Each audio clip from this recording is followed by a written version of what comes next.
Hello, in this video we're going to do one more example about testing two means. In dataset 5 in Appendix B, lists the full IQ scores for a random sample of subjects with low lead levels in their blood and another random sample of subjects with high lead levels in their blood. The statistics are summarized below. Use a 0.05 significance level to test the claim that the mean IQ score of people with low levels is higher than the mean IQ score of people with high levels. Here we have our summary statistics. Our claim is that the mean for people with low lead levels is higher, so that would be mu1 is greater than mu2, and our opposite is mu1 is less than or equal to mu2. This makes our null mu1 equals mu2, and our alternative hypothesis is mu1 is greater than mu2.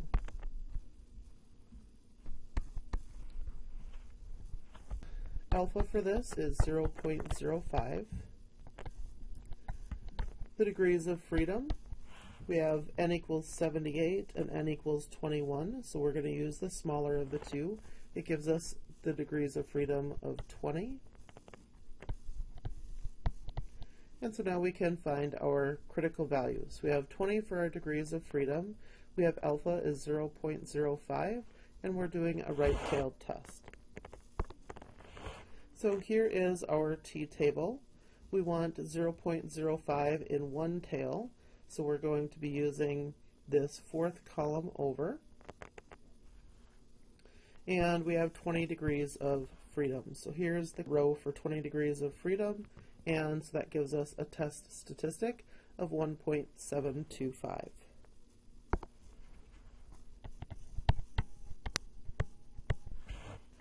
Next, we want to calculate our test statistic. T is equal to x sub 1 bar minus x sub 2 bar over the square root of s1 squared over n1 plus s2 squared over n2.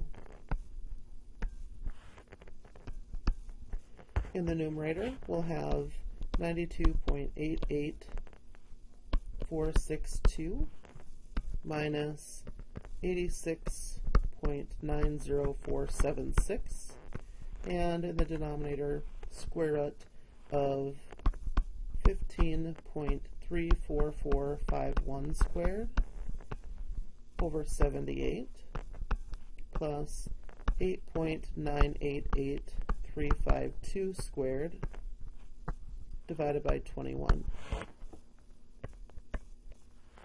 We'll need this difference when we do our confidence interval, and this difference is 5.97986. Now, when we calculate our test statistic, we get 2.282. If you're going to be using your graphing calculator to do this test, you'll get a p-value that's equal to 0.0132. And this p-value is less than 0.05, our significance level, and so that tells me that I'm going to reject the null.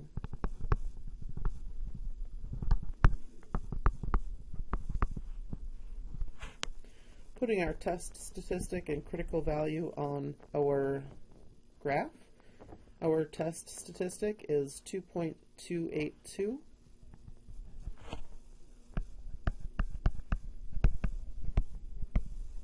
And our critical value was 1.725. And since our test statistic is in the tail, we would conclude the same thing, that we would reject. Again, when you're doing this for the p-value method, then instead of having your test statistic on there, that would be your p-value. and instead of a critical value, that would be whatever alpha is. Here we are rejecting our null hypothesis. The claim is in the alternative, so rejecting the null basically means that we're accepting the alternative hypothesis, so that means that there is sufficient evidence to support our claim. So here is our conclusion. There is sufficient evidence to support the claim that the mean IQ score of people with low lead levels is higher than the mean IQ score of people with high levels. Next, we want to do a confidence interval.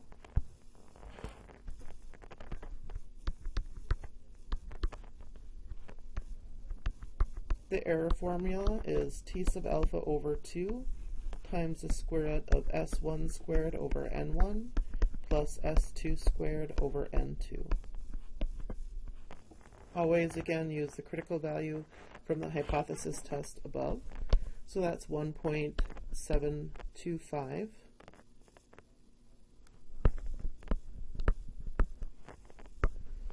times the square root of 15.34451 squared over 78 plus 8.988352 squared over 21. When you calculate this, you should get 4.51996.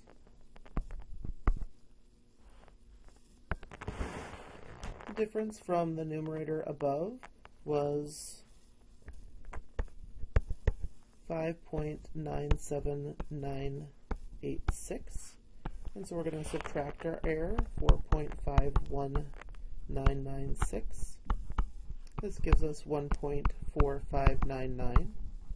And then add the error, 5.97986 plus 4.51996. And this gives us 10.49982.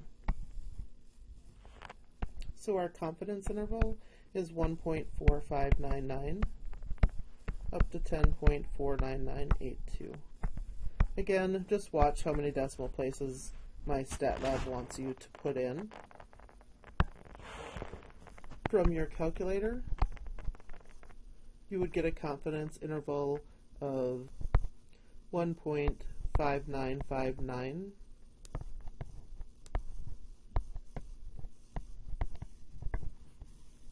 up to 10.364. So again, the calculator gives you slightly different numbers, not to worry about that. So based on this confidence interval, because of two things, because 0 is not in the confidence interval, and because the entire confidence interval is positive, we can conclude that the mean IQ score for people with low lead levels is higher than that of the mean IQ score of people with high lead levels.